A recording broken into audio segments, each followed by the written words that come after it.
하나님 말씀 보겠습니다. 누가복음 5장 12절에서 16절입니다. 한 절씩 교독하겠습니다. 제가 먼저 읽겠습니다. 예수께서 한 동네에 계실 때 온몸에 나병 들린 사람이 있어 예수를 보고 엎드려 구하여 이르되 주여 원하시면 나를 깨끗하게 하실 수 있나이다 하니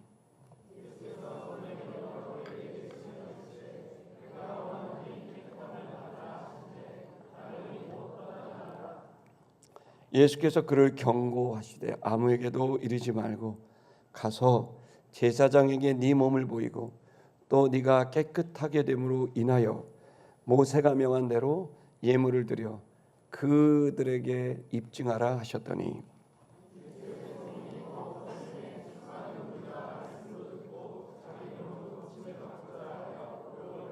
같이 하겠습니다. 예수는 물러가사 한적한 곳에서 기도하시니라. 아멘. 우리 옆에 보면서 인사하겠습니다. 힘내십시오. 주님이 함께 하십니다.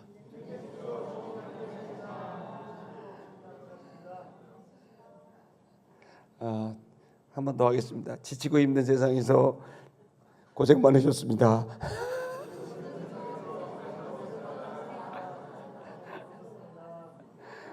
안 하시는 분이 계속해서 한 번 더 하겠습니다. 오늘 예배 참 잘 오셨습니다.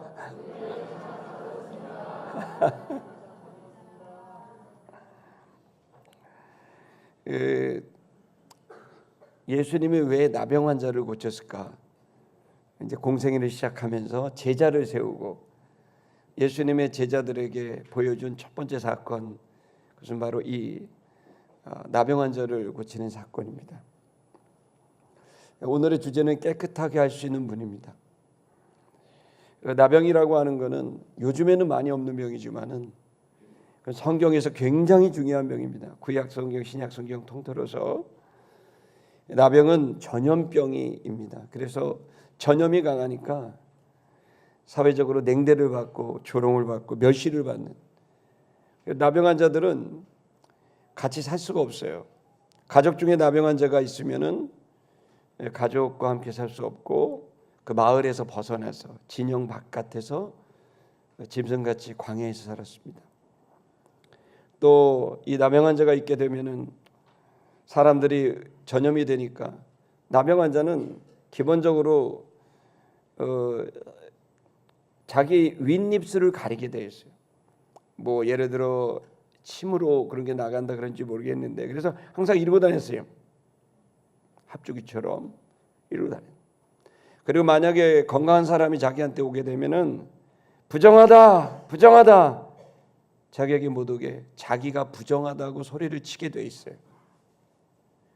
그러니 얼마나 그가 수치스럽고 그가 얼마나 자책감이 들고 내가 왜 이 몹쓸병이 걸렸나? 신이 나를 버렸나? 그러면서 죄책감과 자책감과 자괴감이 이 나병 환자들에게 있는 겁니다.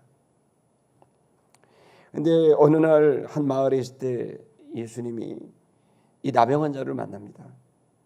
그러면서 이 나병 환자를 고쳐주시는 내용이 오늘 여러분이 읽으시는 그런 내용입니다. 근데 고치실 때 특이하게도 나병 환자는 전염성이 강하기 때문에 근처에 갈 수도 없고 손을 댈 수도 없는데 예수는 무슨 일인지 그 거룩한 손을 들어서 그 나병 환자 온몸이 나병으로 만신창이가 된 바이러스 덩어리가 된 그 사람의 몸에 손을 대시고 내가 원하노니 이 나병에서 치유를 받으라. 그렇게 말씀하시면서 축복하시면서 이 나병 환자가 치유되게 되는 감동적인 내용입니다. 나병 환자들은 살아도 사랑한 것 같지 않는 삶을 사는 사람일 텐데 한 번도 누군가 손을 댄 적이 없을 텐데 그 첫 번째 사람이 주님이셨고 그 주님의 따뜻한 그 거룩한 손이 이 나병 환자를 치유하게 됐는데요. 저는 이 시간 설교를 마치고 여러분과 찬양 한 곡을 기도 찬양을 부르고 같이 기도하려고 합니다. 저는 그 기도 시간에 여러분 안에 나병처럼 내 자신을 수치스럽게 만들고 나를 아프게 만들고 나를 죄책감과 자책감에 빠지게 하는 그 모든 것으로부터 치유되고 회복되는 기적이 일어나기를 기대하고 있습니다. 여러분, 이 예배가 끝나기 전까지 기도하는 마음으로 마치 2000년 전에 나병 환자를 예수님이 다가가셔서 손을 대고 기도해 주신 것처럼 여러분들에게 다가와 손을 내미시고 여러분의 아픈 부위에 손을 대시고 주님이 축복하셔서 기적 같은 2000년 전의 기적이, 그 기적 같은 치유가 여러분에게 또 저에게 있게 되는 이 예배가 되기를 축복합니다. 우리 한번 이 본문의 말씀을 보는데 사실 그렇잖아요. 당시에 나병 환자가 한둘이었겠습니까? 그런데 나병 환자 그 수많은 사람들 중에 하필 왜 이 사람만 치유를 받았을까요? 여러분, 지금도 자기 자신을 수치스럽게 생각하고 자기 자신에게 대해서 불만족스러워 자책하고 내가 왜 이렇게 살았을까? 내가 왜 그렇게 판단했을까? 내가 왜 이런 모습으로 살아갈까? 그러면서 겉으로는 웃지만 보이지 않는 벽을 쌓고 사람들에게 내 속을 보이기를 두려워하고 꺼려하고 움츠러들며 사는 많은 사람이 있겠다 싶습니다. 그래서 돈이 있고 없고의 문제도 아니고 세상의 지위의 문제도 아닐 겁니다. 여러분, 이 시간 수많은 사람들이, 현대인들은 겉은 다 멀쩡한데 자기 속 보이기를 두려워하고 수치스러워하고 괴로워합니다. 여러분, 여기로부터 깨끗하게 나음을 받고 여러분 자유롭고 싶지 않습니까? 않으시면 계속 사시기를 바라고, 그렇게 되기를 바란다면 이 나병 환자가 했던 아주 간단한 일을 저는 여러분에게 권하려고 합니다. 어떻게 이 나병 환자가 치료받았을까요? 12절의 말씀으로 한번 원전 노트를 좀 보겠습니다. 앞을 좀 보시죠. 잘 보이세요? 예수님께서 어떤 동네에 가실 때에 일어난 사건입니다. 어딘지는 잘 모릅니다. 그러나 어느 동네에 가셨는데 거기에 우리 영어 성경이나 개혁 성경은 없지만 봐라라는 이두라는 단어, 감탄사가 있습니다. 한 사람이 달랐다는 거예요. 그 많은 사람이 있었지만 많은 병든 사람이 있었고 나병 환자들이 있었을 겁니다. 그런데 한 사람이 눈에 들어온 겁니다. 여러분, 신앙은 눈에 띄어야 돼요. 할렐루야. 모두 다 주님의 축복이 있다고 해도 그 축복을 다 꽂아 쓰는 건 아니에요. 아무리 비싼 100억 원짜리 수표를 갖고 있어도 그거 그냥 주머니에 넣으면 종이에요. 그것을 가치를 알고 그 가치를 이용할 줄 알아야 그게 복이 될 수 있는 거 아닙니까? 마찬가지로 수많은 사람들이 있었지만 예수님의 가치를 알아본 사람들은 많지 않은 거죠.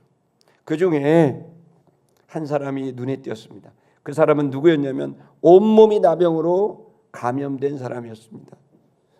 우리 원문을 보면 온몸에 있었다 그러니까 여러분, 한두 해 나병에 걸린 게 아니에요. 오랫동안 나병에 걸렸던 이 사람, 온몸이 나병 바이러스로 완전히 그야말로 말초신경이 완전히 파괴가 된 그 사람. 아마도 코도 없었을 거고 귀도 없을 거고 손가락도 없을 거고 발가락도 없었을 가능성이 있습니다. 이 사람이, 그 나병 환자가 예수님을 보고 있었습니다. 많은 사람들은 그냥 사람 보고 있었고 군중 보고 있었을지 모르는데 이 나병 환자의 특징은 예수님을 보고 있었다는 거예요. 계속 봤다고 되어 있습니다. 계속 예수님이 말씀하시는 거 그들을 언제부터 쫓아다녔는지 모릅니다. 다만 분명한 것은 이 나병 환자는 예수님에게 집중했습니다. 그런데 어느 한순간이 되자 아마도 예수님과 눈이 마주쳤겠죠. 눈이 마주치는 그 순간 얼굴을 땅에 대고 엎드려 외치기 시작했습니다. 여기 보면 구했다 되어 있습니다. 간구한 겁니다. 데오마이는 짜내듯이 외치는 걸 말합니다. 짜내듯이. 단순한 기도가 아닙니다. 짜내듯이 그가 얼마나 고통스러운 삶을 살았는지를 말해주고 있는 겁니다. 다른 말로 말하면 이 고통에서 얼마나 벗어나고 싶은지를 말해주고 있는 거예요. 짜내듯이 뭐라고 말했을까요? 넘겨보십시다. 뭐라고 했냐면 주님 그랬습니다. 랍비라고 안 했습니다. 그는 직관적으로 알았습니다. 이분은 신이야. 이분은 단순한 뛰어난 사람이 아니야. 아도나이 주님이야. 그러면서 예수님을 단순한 사람으로 본 게 아니라 메시아로 봤습니다. 구원자로 봤습니다. 주님이라고 불렀습니다. 그 소리에, 본인을 알아보는 그 소리에 주님은 더 주목했겠죠. 그러자 그는 외쳤습니다. 당신이 만일 원하신다면 당신은 나를 깨끗하게 하실 수 있는 분입니다. 예수님의 존재를 알아본 거예요. 저분은 나를 깨끗해. 사람이 절대로 해결할 수 없는, 인간이 절대로 풀어내갈 수 없는 그 문제를 해결할 수 있는 메시아, 구원자라는 사실을 그는 고백했습니다. 여러분, 이 나병이 뭘까요? 여러분, 나병은 사실은 한센병이라고 우리가 흔히 말을 합니다. 나병은 사실 고통이 느껴지는 병이 아닙니다. 고통이 안 느껴지는 병이에요. 왜냐하면 말초신경을 완전히 이제 망가뜨리는 그 바이러스예요. 박테리아예요, 박테리아. 그러니까 말초신경을 완전히 무너뜨리게 되는 박테리아니까 여러분 어떤 게 되죠? 고통을 못 느껴요. 예를 들어서 칼에 베어도 아픈지 몰라요. 칼에 베이면 얼마나 피도 나고 지혈도 해야 되고 감염도 되고 그럴 텐데, 예를 들어 뭐 뜨거운 거 있어도 뜨거운 걸 몰라요. 말초신경이 파괴되니까.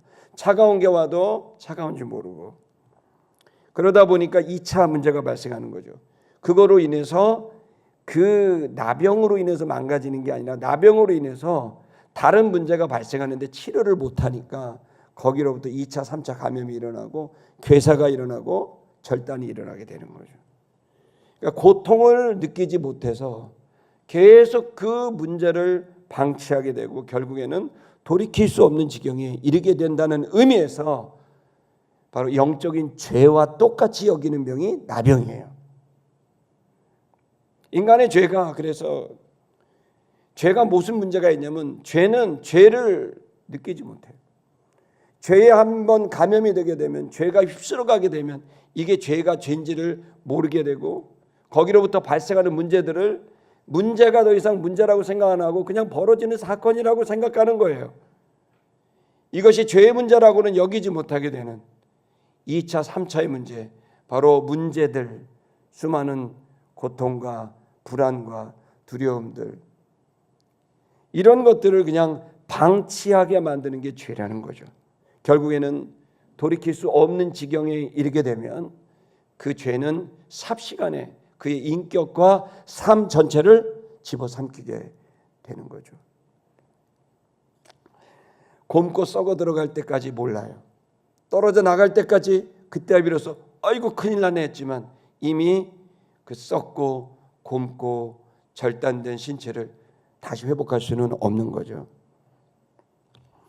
여러분, 이러한 병이 뭐 현대 사회에서는 이제 복합 항생제가 있더라고요. 제가 여수에 가면, 우리가 올해는 못했지만 내년엔 꼭 하고 싶은데, 그 여수에서부터 우리가 국토기도대장정을 시작한 적이 있는데, 거기 시작한 지점이 바로 손양원 목사님이 섬겼던 이 나병 환자촌입니다. 애양원이라고 하는 곳입니다. 거기 가면 이 나병에 대해서 아주 자세히 설명돼서 그래서 제가 잘하는 겁니다. 근데 여러분, 이 나병이 지금은 많이 치료가 돼서 우리 사회에 없지만은, 제가 어릴 때는 저희 그 할아버지 할머니가 방학 때 가면은 여름에 나병 환자들이 이렇게 한 10명씩 이렇게 다니면서 밥을 구걸하고 그랬어요. 그러면 저희 할아버지 할머니가 넉넉하지 않는데도 이상하게 나병 환자들이 저희 집으로 와요. 그럼 들어올 때 항상 이러고 와요. 나 사러 왔습니다. 그러고 와요.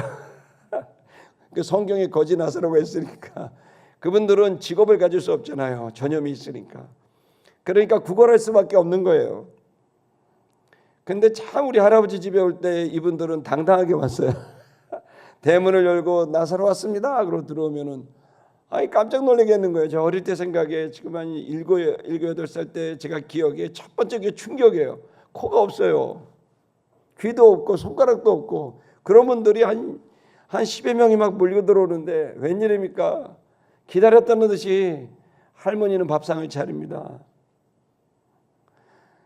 여러분, 할머니가 제가 지난주도 말했지만은 할머니 얼마나 돈을 아꼈던 분이냐면은 이 박으로 된 바가지도 잘라진 거를 실로 꿰매 갖고 그거 새카만 거 그거 쓰시던 분인데 그렇게 1원도 아끼고 10원도 아끼던 분이 그분들이 나병 환자들이 한 10여 명이 이렇게 들어오면은 상을 차리고 밥을 짓고 김치를 짜개고 찌개를 끓이고 그러면 할아버지는 또 건너방에 가서 준비했다는 듯이 무명 천을 가지고 옵니다. 그리고 아까찜기라고 빨간 약을 갖고 와가지고 그게 드는지 안 드는지 모르지만은 몇 병을 가지고 와서 그 거지 발사기라 그러잖아요. 더러운 걸 거지 발사기죠. 그거를 손도 풀어주고 발도 풀어주고 얼굴도 풀어주고 다 새카만 걸 풀어주고 아까찜기를 다 바르고 그리고 하얀색 새 무명천으로 감아주셨던 걸 기억하면 고모랑 작은아버지들은 뒷산으로 다 도망가 버리고 감염될까 봐. 그런데 할아버지 할머니 그렇게 하셨는데 감염 안 되시고 장수하시고 그래서 제가 이렇게 복을 받나 봅니다. 여러분, 나병 환자 참 비참합니다. 그때도 보면은 직업을 가질 수도 없고 가족과 살 수도 없기 때문에 그 병 난 사람들끼리 같이 다니면서 떠돌이 생활을 하는 것을 어릴 때 봤는데 여러분, 성경은 그걸 더 심각하게 받아들이고 있어요. 성경에 보게 되면은 이 나병은 우리가 생각하는 한센병만을 얘기하는 것 같진 않아요. 레위기 13장이나 14장을 보게 되면은 거기 나병 환자들에 대한 기록들이 나오게 되는데 거기 뭐 악성 피부병인데 정확히 말하면 전염병인 거예요. 이 전염병이 오게 되면 이 전염병을 두 가지 이유 때문에 막아요. 하나는 뭐냐면 보건 때문에 막는 거예요. 이건 전염이 되니까 만약에 그 나병 환자가 가족 가운데서 가족이 전염되고 마을이면 마을이 전염되고 도시면 도시가 전염되니까 나병이 확 휩쓸고 가면 완전히 사회가 붕괴되는 거란 말이에요. 그러니까 얼마나 철저하게 그걸 막았는지 모릅니다. 근데 두 번째 이유가 있어요. 그건 뭐냐면 영적인 이유예요. 그 나병을 그렇게 철저하게 관리한 이유는 나병이 꼭 시각적으로 죄하고 똑같기 때문에 관리하게 된 거예요. 그래서 이 나병은 당시에 의사가 있었지만은 의사가 관리하지 않고 누가 관리했을까요? 제사장이 관리한 겁니다. 레위기 13장을 보게 되면 그 제사장이 관리를 하게 되는데 이건 좀 더 포괄적인 전염병입니다. 곰팡이도 해당되고 건선도 해당되고 백반증 뭐 모르겠습니다. 지금으로 생각하면 전염이 되게 되는 그러한 피부 질환들을 총으로 이야기한 게 이 나병이라고 이해가 됩니다.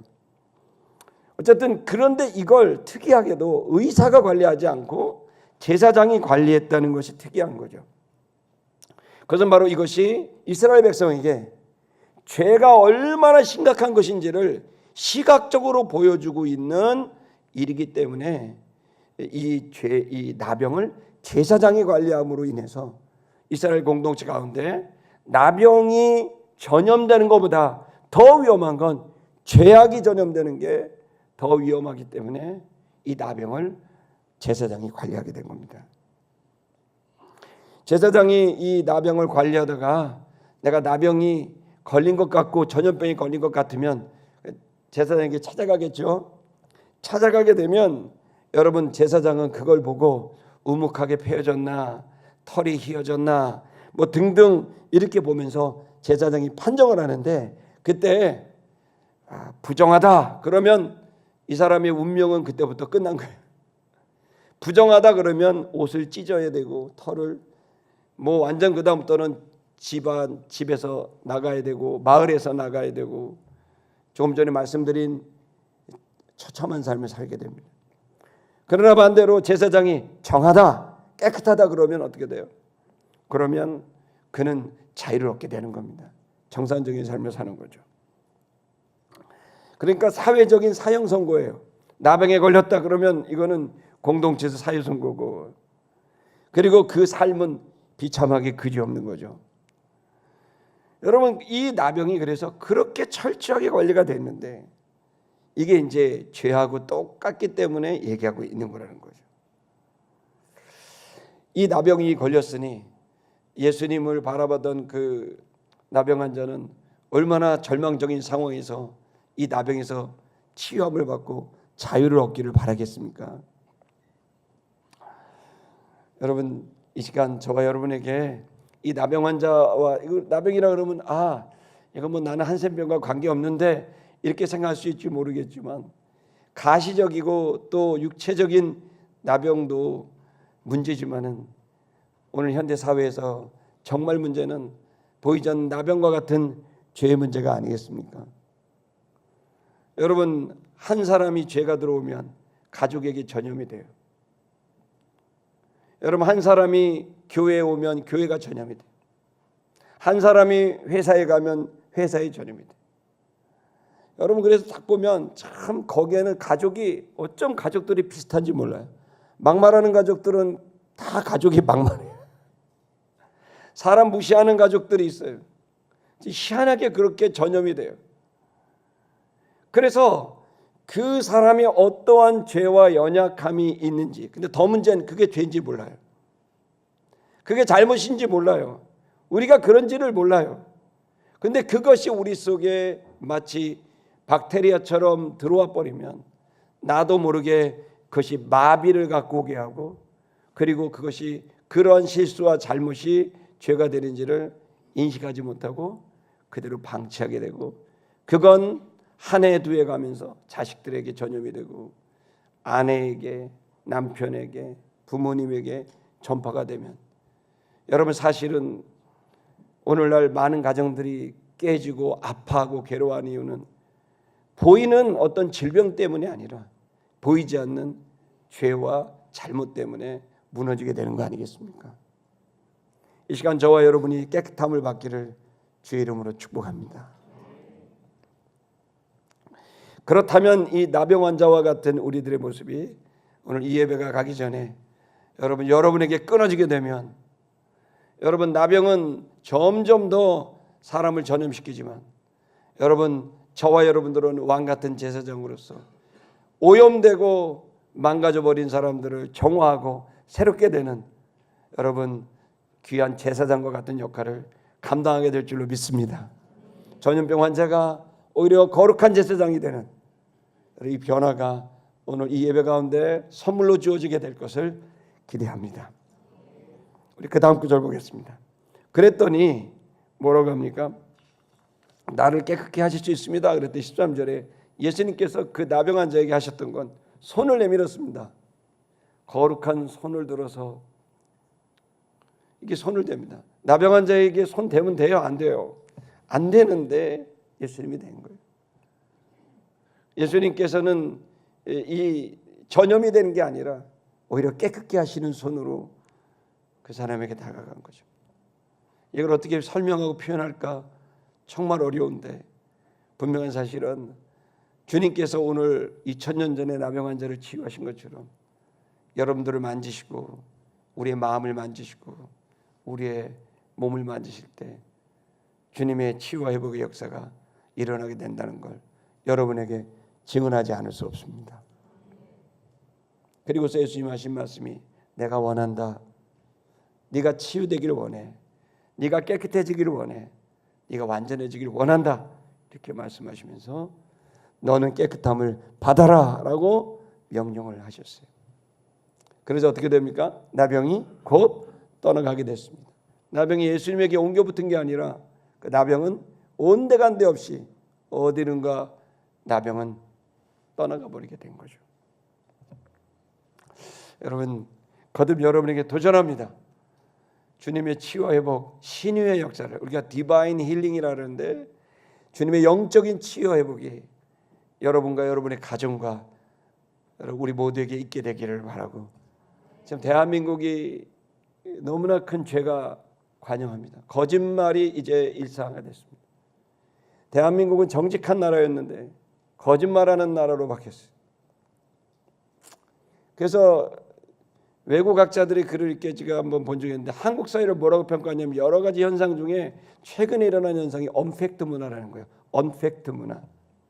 그게 생겼다는 거예요. 언팩트가 뭐냐면 이제 한국 사람들은 사실을 말하지 않는 문화가 됐다는 거예요. 왜? 믿지 않는 문화가 됐다는 거예요. 갑자기 변했다는 거예요. 그래서 저 사람 얘기하면 안 믿어요. 그리고 진실을 말하기를 꺼려요. 그리고 지도자들이 말하는 거라 믿지를 않아요.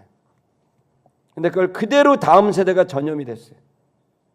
다음 세대들도 믿지를 않아요. 그래서 여러분 우리 이 사회 전체에 흐르고 있는 이 문화는 무섭게 되는 겁니다. 대한민국의 위기라는 사실을 모릅니다. 뭐 25만 원, 30만 원 받으면 괜찮다고 생각할지 모릅니다. 아니요, 여러분. 나병 환자처럼 이걸 모릅니다. 이게 문제가 됐다는 사실을. 얼마나 많이 우리 안에 보이는 문제가 아니라 보이지 않는 이 영적인 부분이 우리에게 쳐들어왔는지 정직과 성실은 사라졌습니다. 애국심이란 말은 사라졌습니다. 군대 안 가면은 옛날엔 남자 취급 안 당했습니다. 저도 육군병장 출신입니다. 방위하고 대화를 안 나눴습니다. 미필하고는 눈을 안 마주쳤습니다. 저는 어떻게 내가 군생활하는데 농담입니다. 어떻게 지도자가 자기 책임을 안 합니까? 국가에 대해서. 우리나라 지도자 다 안 갔다 오신 분들밖에 없어요. 이 문화가 됐어요. 안 가는 게 오히려 신의 아들이야. 여러분 잘못 가고 있습니다. 누군가 희생을 했기 때문에 누군가 배부르게 먹을 수 있고 누군가 잠자지 않고 지키기 때문에 누군가 편히 잘 수 있는 겁니다. 세상에 거저 있는 게 어디 있습니까? 예수 구원 말고. 다 대가를 지불해야 되고 희생을 치러야 됩니다. 대한민국 문화가 바뀌어야 되고 정신이 바뀌어야 됩니다. 아멘. 누가 그러더라고요. 목사님 이거 어떻게 바뀌냐고.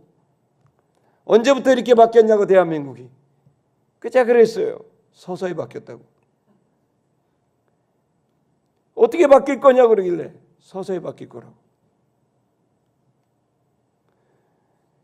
여러분 이 자리에 있는 저와 여러분이 내면적으로 개인의 삶에서 가정에서 이 나라에서 누구로부터 시작되느냐? 여러분 한 사람 한 사람으로부터 시작됩니다. 스코틀랜드에 가면은 존 낙스라고 하는 훌륭한 목사님이 있었습니다. 그 목사님이 하셨던 말을 내가 잊을 수가 없습니다. 책을 읽다가 멈추고 무릎 꿇고 기도하는 한 사람이 기도하지 않는 한 민족보다 강하다. 그의 묘비에는 뭐라고 적혔냐면은 이 민족을 내게 주십시오. 아니면 죽음을 주십시오라고. 여러분 이 시간 저와 여러분들이 작은 사람이라고 생각하면 작지만 여러분들은 왕 같은 제사장들이고 이 시대 하나님이 세우신 일꾼들이라는 걸 믿으셔야 됩니다. 나는 그냥 나병 환자처럼 이러고 살다가 연명하다 가는 사람이야. 그렇게 생각하지 마십시오.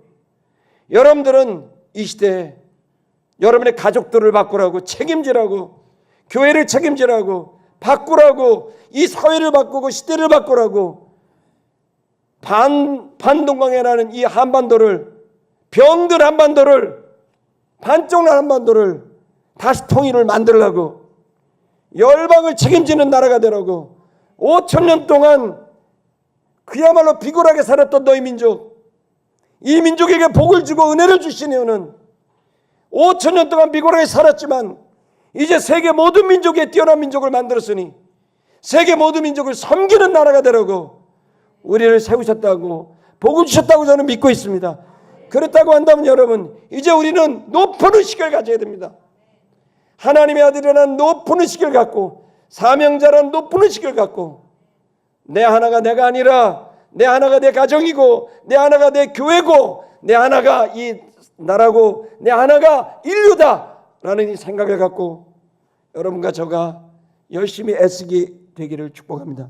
하나님은 죄 없는 자를 쓰는 자가 게 아니라 죄가 좀 있고 실수가 있어도 온전해지려고 포기하지 않고 깨어있는 자 나병 환자처럼 무감각해가지고 내가 문제가 있는지 없는지도 모르는 말초신경이 파괴된 그러한 인격이 아니라 잘못을 잘못으로 알고 좋은 걸 좋은 것으로 아는 깨어있는 감각 있는 자가 되기를 주님은 바라고 있습니다. 여러분, 그렇기 때문에 오늘 우리가 다시 한번 이 아침에 깨어나야 됩니다. 깨끗하게 씻음을 받고 옳고 그름을 분별하고 하나님 앞에 다시 출발할 수 있는 이 아침 되기를 주의 이름으로 축복합니다. 여러분, 주님이 여러분을 고쳐주실 것입니다. 14절을 보겠습니다. 예수께서 경계하셨습니다. 저에게 아함에게도 이 사건을 말하지 마라 라고 경계했습니다. 왜 이런 경계를 예수님이 자주 합니다? 왜 경계를 할까요? 그것은 잘못된 메시아상을 갖게 될까 봐 경계하는 겁니다. 백성들이 자꾸 고쳤다 그러면 사람들이 복음이 뭐라고 생각하겠어요? 병 고치는 거, 귀신 나간 거, 부자 되는 거, 이게 복음이라고 생각할까 봐, 이게 메시아가 하는 거라고 생각할까 봐 주님은 계속 경계한 거예요. 잘못된 메시아관을 가지게 될까 봐. 병 낫고 안 낫고가 문제가 아니에요.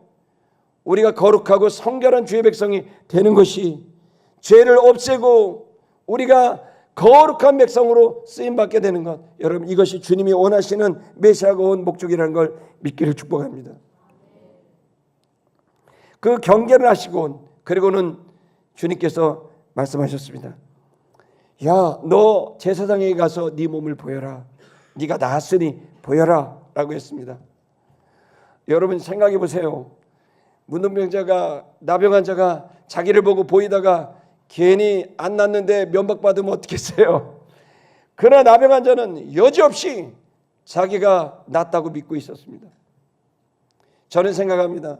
아마 이때 나병이 딱 났을 때, 여러분, 나 병은 났지만 상처는 그대로일 거 아닙니까? 병균은 나갔지만은, 박테리아 나갔지만, 그러나 상처는 그대로일 텐데, 보이는 건 그대로일 텐데, 이 믿음이 어디서 났겠어요? 여러분, 다시 한번 도전합니다. 이 설교 후에 함께 기도하고 찬양하고 주님께 나아갈 때 여러분 반드시 하나님 날 고칠 수 있다는 믿음으로 여러분 기도할 수 있기를 바랍니다. 그러면서 예수님이 또 얘기하신 것은 네가 예물을 드려야 된다라고 말씀하셨습니다. 다음 구절을 보면 네가 보이고 난 다음에, 넘겨주세요. 제사장에게 보이고 난 다음에 너는 네가 깨끗하게 되므로 인하여 예물을 드려야 된다. 모세가 레위기에 말한 것대로 너는 그 규례를 지키도록 해서 완벽하게 사회에 복귀하거라, 이런 말씀을 준 거예요. 근데 여러분, 이 복귀하고 있는 게 레위기 13장 14장에 나와 있는데 이 내용을 우리가 한번 볼 필요가 있습니다. 그건 여러분이 저에게 설교를 길게 해도 된다 얘기하시면 한 2시간 동안 13장 14장 설교를 하고 아멘을 안 하고 끝까지 입을 닫고 있는데 그러실 줄 알고 정돈을 해왔습니다. 7가지를 하면 됩니다. 그거는 첫째 날, 7째 날, 8째 날을 하면 됩니다. 정확히 말하면 첫째 날과 8째 날에 하면 되는 겁니다. 이 규례는 일주일 동안, 자그마치 8일 동안 여러분 이 규례를 한 거예요. 이 병이 낫게 됐는데, 정결하게 되면 8일 동안 규례를 행하여서 다시 사회로 복귀하고 가정으로 복귀할 수 있게 되는 일을 하는 거예요. 여러분, 이 8일 동안 진행한다는 게 얼마나 대단합니까? 그러니까 여러분, 병 나니까 빨리 집에 가고 이게 아니에요. 철저하고 까다롭고 복잡한 이 규례를 행하게 하고 난 다음에 다시 돌아가게 한 거예요.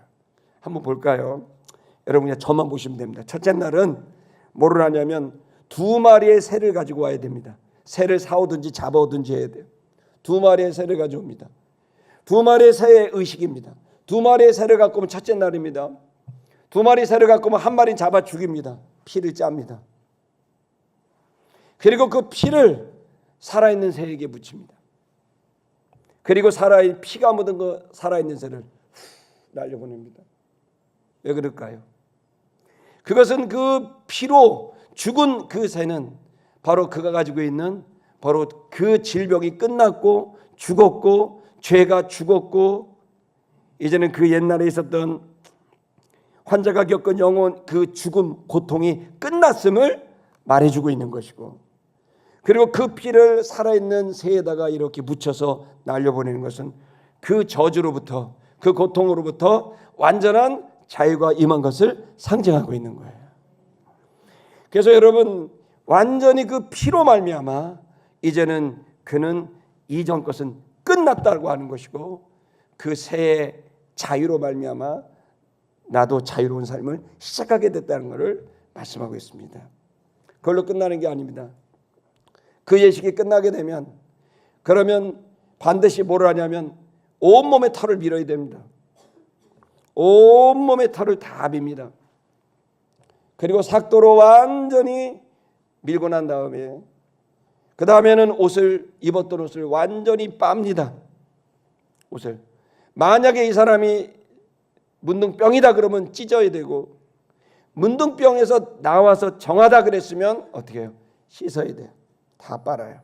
그러고 난 다음에 다 옷을 빨고 털을 다 밀었습니다. 전염될 거 다 이제 없습니다. 그리고 완전히 온몸을 삭도로 밀고, 그리고 입었던 옷을 완전히 깨끗하게 빨면 깨끗하게 됐겠죠. 그 다음에 세 번째 뭐를 하냐면 붓을 만듭니다. 이런 붓을. 어떤 붓이냐면 그 붓은 백향목으로 만들었습니다. 그리고 홍색 실로 묶습니다. 그리고 우슬초를 묶습니다. 말하자면 나무 떼기가 있고 우슬초, 풀입니다. 우슬초를 하고 그걸 홍색 실로 감는 붓을 만듭니다. 빗자루 같은 붓을 만들어요. 그걸 만들게 되면은 그걸 통해 여러분, 뭐 우슬초는 정결을 말하고 백향목은 생명을 말하고 그다음 홍색 실은 보혈을 말하고, 어쨌든 여러분 이거 다 설명하려면 오늘 건너가야 되니까 중요한 사실은 그 붓을, 정결한 붓을 만들어서 그 정결한 붓으로 그 색에서 짠 피를 묻혀요. 그 피를 완전히 묻혀서 어떻게 합니까? 그래서 환자에게 7번 이렇게 묻히는 거예요. 그 피를 7번, 7번은 완전의 수를 말하는 거예요. 그 피가 이제 이 환자에게 완전히 적용이 되는 거예요. 7번을 묻힘으로 인해서 그 피로 정결함을 얻게 되는 거예요. 그 완전한 정결함을 상징하게 되는 겁니다. 그리고 난 다음에 시간이 지납니다. 그런 다음에 7일째가 되면 여러분 다시 한번 털이 나옵니다. 그러면 또 털을 밉니다. 여러분 지금 뭐 우리나라 사람들은 이게 털이 별로 안 나지만 이게 그 나라 사람들은 하루만 지나도 털이 막 올라, 털이 좋은 민족이잖아요. 뭐 저희 교회도 이렇게 보면은 김희수 목사님이라든지 이런 분들이, 최민구 목사님 이런 분들이 털이 좋아요. 보니까 아침에 면도했는데 밤에 벌써 이렇게 나 있어. 어떻게 저렇게 털이 많이 나나 몰라요. 그런 거 좀 부럽기도 한 것도 있고 또 그런데. 근데 여러분 그런 털이 막 있어요. 그러니까 7일이 지나면서 털이 북성하겠죠. 부슬부슬 온몸에 털이 다 올라와요. 그럼 7일째 다시 다 밀어요. 다시 빨아요. 그리고 8일이 됩니다. 8일째가 되면 속건제를 드립니다. 속건제는 뭐냐면은 감사의 마음을 드리는 거예요. 순양 한 마리나, 아니 순양 2마리, 그 다음에 암양 1마리, 또 양을 사와야 돼요. 그 둘 중에 하나를 사오게 되면은 거기다 어떻게 해요? 그 양을 죽여요. 그리고 또 이번에는 새 피가 아니라 양 피를, 양의 피를 모아요. 그 양의 피를 모아서 3군데에다가 묻혀요. 어디다 묻힐까요? 첫째는 귓뿌리에다가 묻혀요. 귓뿌리. 두 번째는 어디다 그 피를 묻힐까요? 엄지, 오른쪽 엄지손가락에 묻혀요. 세 번째는 어디다 묻힐까요? 오른쪽 엄지발가락에 묻혀요.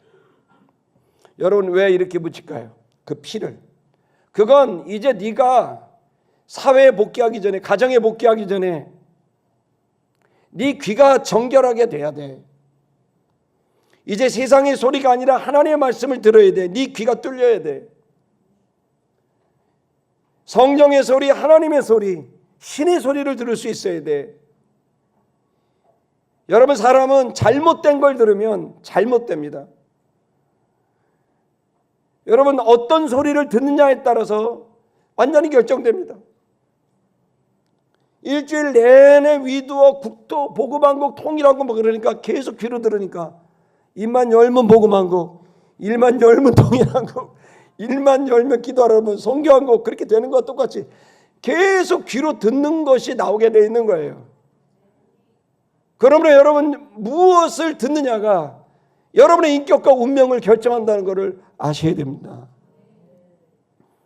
이 피를, 양의 피를, 수양의 피를 그 귓불에다 발라서 하나님 말씀 들으라는 거예요. 두 번째 엄지손가락이 하라는 건 뭡니까? 네가 무슨 일을 하든 주님을 위해 하라는 겁니다. 이제 이 손은 네 손이 아니야.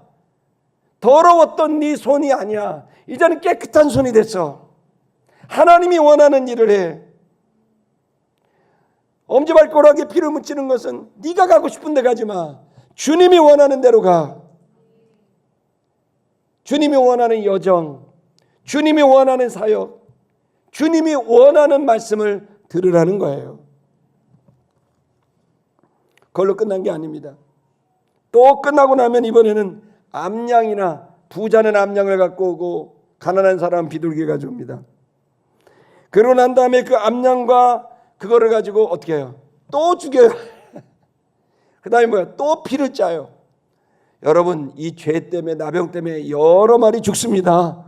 돈 없으면 복귀도 못합니다. 그 예물을 드려라는 말이 그거예요. 그런 그 피를 짜다가 이번 어떻게 해요? 그 붓으로 제단에다가 뿌려요. 왜 뿌릴까요? 그건 바로 이제 내가 회복될 뿐만 아니라 이제는 하나님과의 관계가 회복됐음을 선언하는 거예요. 뭘로? 피로 말미암아. 즉 예수의 피로 말미암아 우리 죄가 해결되고 예수의 피로 말미암아 우리 인격이 회복되고 예수의 피로 말미암아 하나님과의 관계가 회복되게 되는 거예요. 이 모든 동물들의 피는 예수 그리스도의 피를 상징하고 있는 거예요. 그리고 난 다음에 소제를 드립니다. 소제는 곡식을 드리는 겁니다. 곡식을 가져서 태웁니다.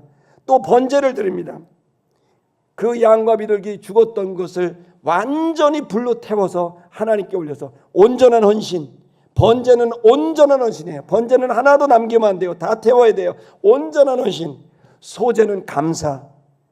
하나님께 감사하고 온전한 헌신으로 주 앞에 설하는 것입니다. 다 끝난 거 아니에요. 마지막 7번째. 마지막 어떻게 돼요? 마지막으로는 관유를 가져옵니다. 오일을 가져와요. 그 거룩한 오일을, 홀리 오일을 가져와요. 그 제단에서 예배드렸던 등불을 밝혔던 그 오일을 가지고 와서 어떻게 해요? 어디다 바를까요? 똑같이 귓뿌리에다가 바르고 똑같이 엄지손가락에 바르고 똑같이 엄지발가락에 발라요. 왜 그럴까요? 그것은 이제 네가 그 일을 할 수 있는 기름 부으심으로 인정됐다는 거예요. 기름을 받았다는 것은 할 수 있게 됐다는 거예요. 그것은 성령의 기름을 말하는 거예요. 놀랍게도 그 피는 예수 그리스도를 말한다면 이 기름은 성령을 말하고 있는 거예요. 우리가 치유되고 회복될 뿐만 아니라 정결하게 될 뿐만 아니라 성령의 기름을 받아 할 수 있는 자가 되는 걸 믿기를 축복합니다. 여러분이 특별한 일은, 더 중요한 일은 이러한 복잡하고 긴 일정이 있어요. 이건 그런데 딱 한 사람에게 할 때 이렇게 해요. 누구를 세울 때 이렇게 할까요? 바로 제사장입니다. 여러분 이것은 레위기 29장 출애굽기 29장 레위기 8장에 보면은 거기에 제사장을 세우는 그런 일이 있습니다. 그럴 때 똑같이 8일 동안 합니다. 똑같이 귓불이, 똑같이 엄지손가락, 똑같이 엄지발가락에 똑같이 합니다. 이상하지 않으세요? 왜 나병 환자, 이 저주받은 자를 다시 사회로 복귀하는데 제사장이라고 하는 당대 최고의 자리입니다.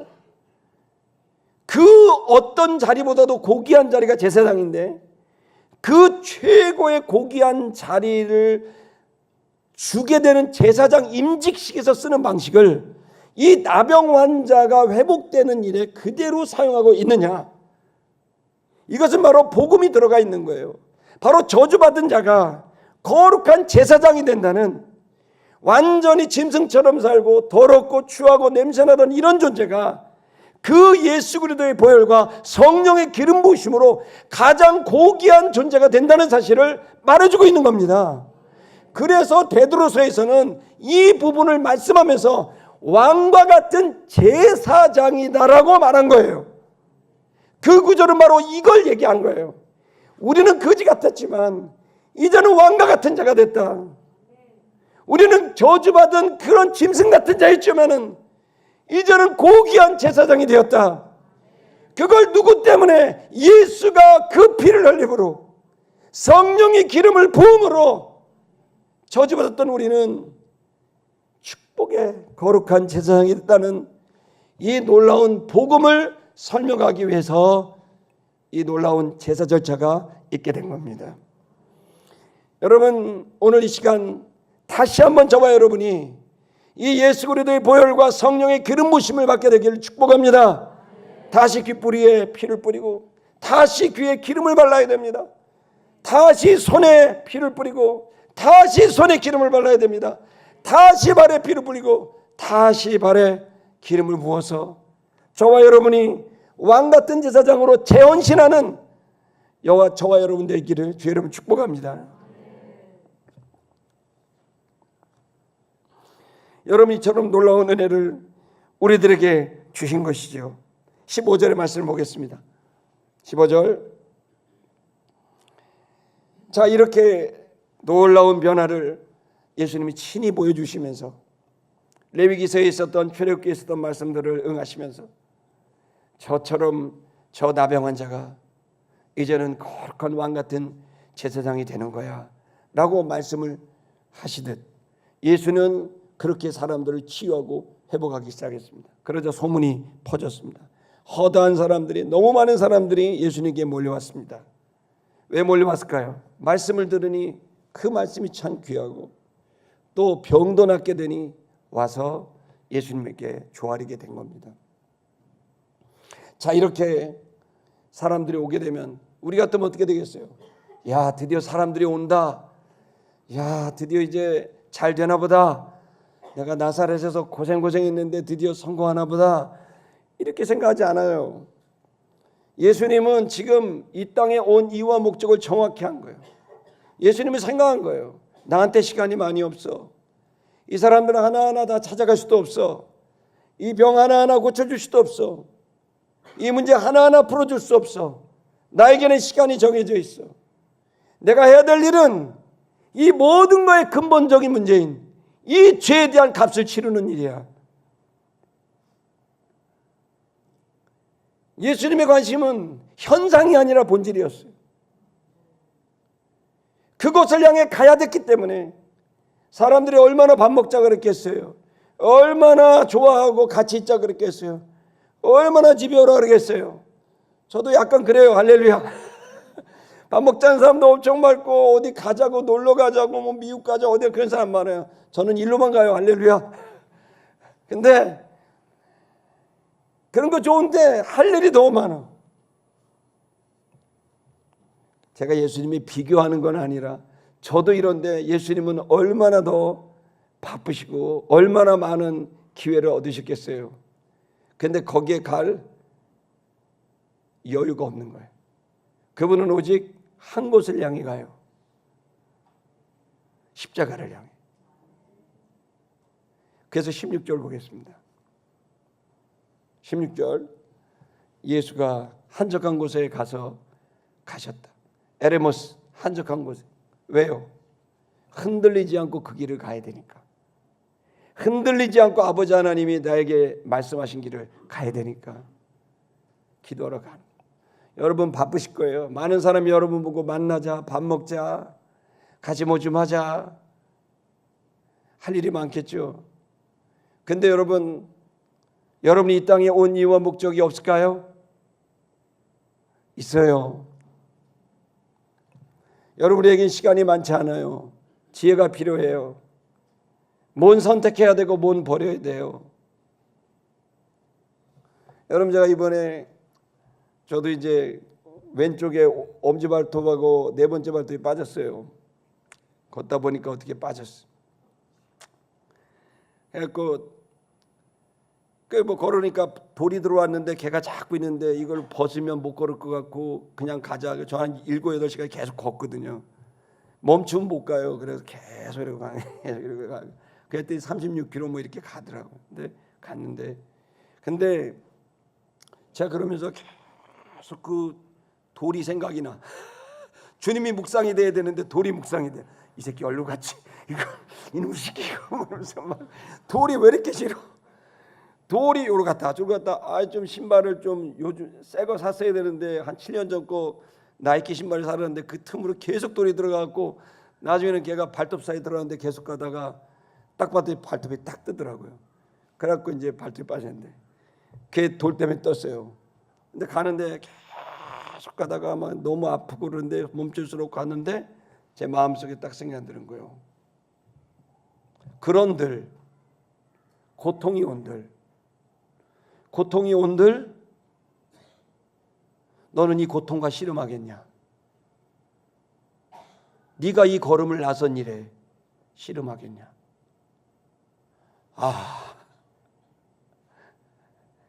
그 돌 하나가 나를 그렇게 괴롭히는데 아니 그렇게 어렵게 출발한 사람이 그 돌 때문에 계속 돌을 묵상하고 있고 이거 신발을 벗을까 말까 계속하면서 멈출까 말까 그거를 생각하고 있는데 그런들 네가 이 돌을 생각하겠냐?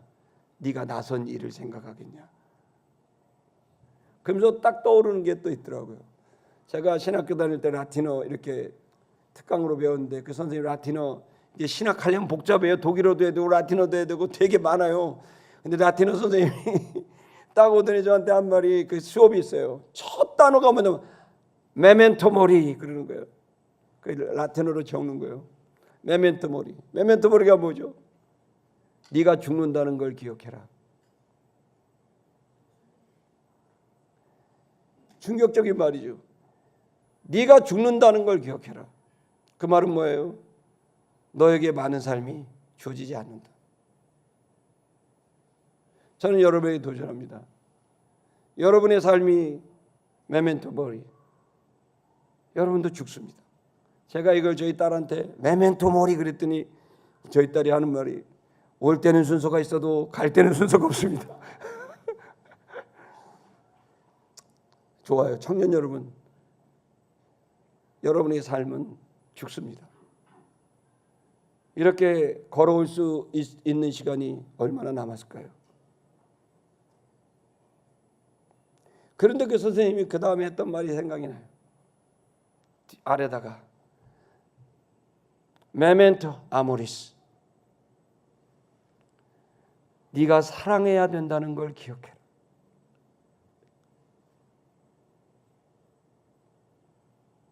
이 두 가지를 얘기하면서 수업 시간에 잊을 수가 없는 거예요. 우리의 여정에서 우리에게 주어진 삶이 어디에 초점을 맞춰야 될까요? 저는 여러분들이 사사또사 사랑하라 또 사랑하라. 여러분 그렇다면 우리는 사랑하기로 결정했다면 우리 두 가지를 생각해야 됩니다. 첫째는 나병 환자처럼 진영 바깥에서 지금도 보이지 않는 벽을 치고 그 골방에 들어가 자기의 세계 속에 들어가 나병 환자처럼 절망 속에 있는 사람들을 생각하셔야 됩니다. 좋은 사람들이 밥 먹자 하면 좋죠. 호텔에서 밥 먹는 것도 좋고 좋은 데 가는 것도 좋죠. 그런 사람들은 그걸 제전 못해요. 그 냉소와 조롱을 받고 소외를 받고 있는 사람들, 시티미션교회 성도 여러분, 우리 용산에 있다고 해서 우리가 뭐 귀족교회 아니잖아요. 아멘? 딱 봐도 귀족도 없어. 할렐루야. 그러니 여러분, 우리 남은 생애를 나보다 못한 사람을 찾아가는 삶을 결정하면 어떨까요?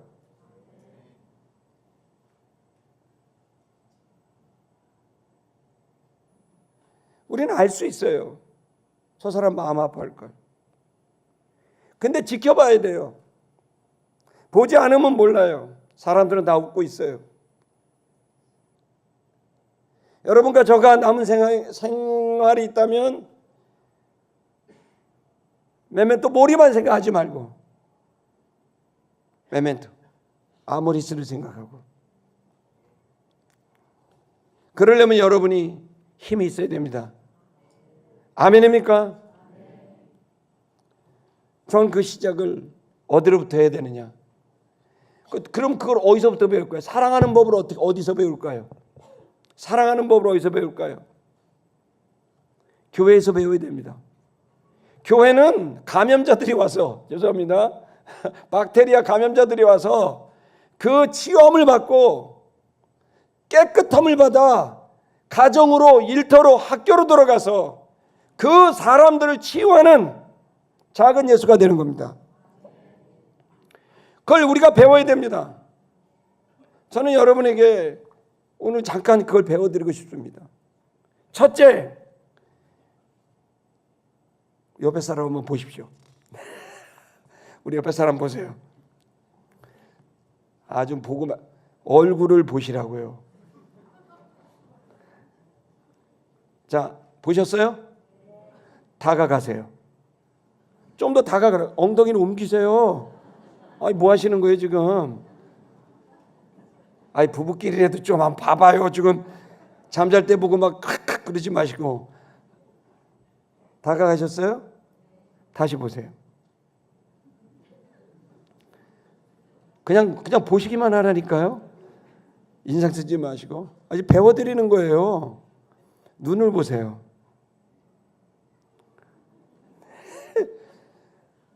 안 하는 분들이 있네. 끝까지 안 합니다.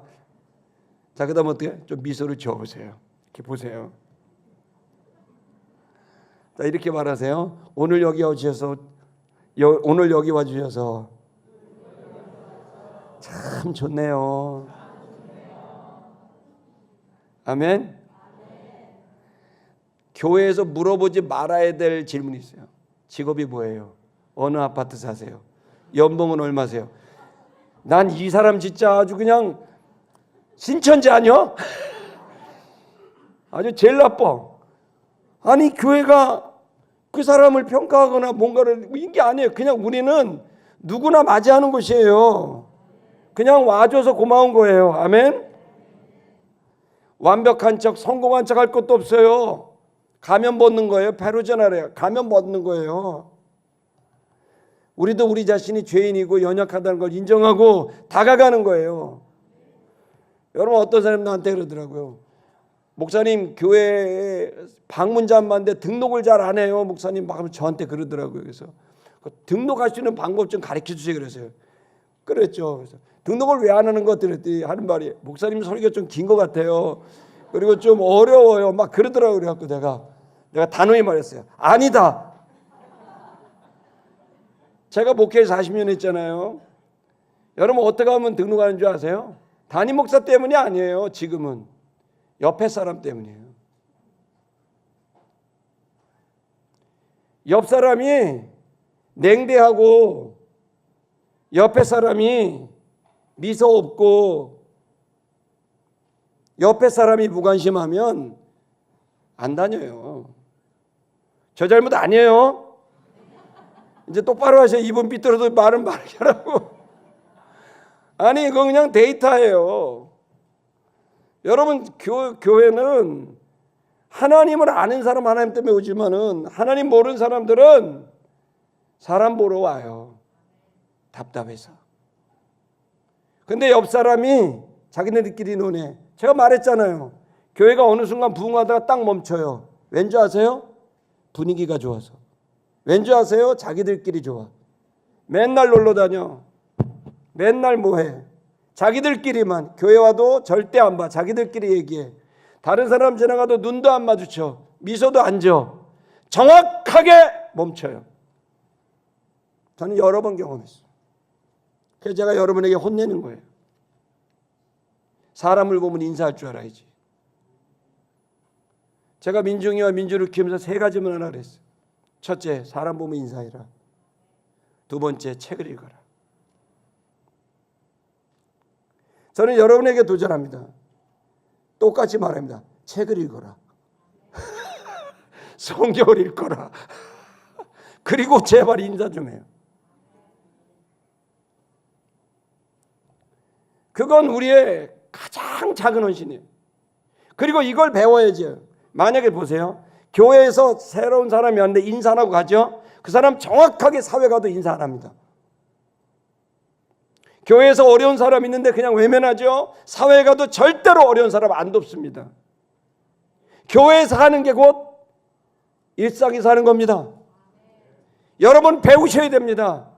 사랑하고 사랑하고 또 사랑하는 건 이 사람이 내가 꽂은 돈을 안 갚아도 미소 짓고 잘 될 수 있어라고 격려하고, 이 사람이 나한테 뒤에서 호박씨를 이만큼 까가지고 막 던지고 해갖고 나의 명예를 시들시켜도 할렐루야 하면서 하나님이 함께 할 거로 축복할 수 있는 이 여유, 이 자신감, 이 영적인 힘, 이 미소, 여러분 이것이 여러분 저와 여러분들이 살아가는데 배워야 될 매우 중요한 사랑하는 방법입니다.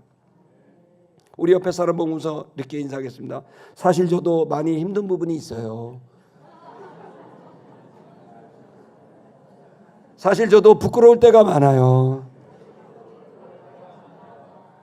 애쓰지 않으셔도 돼요.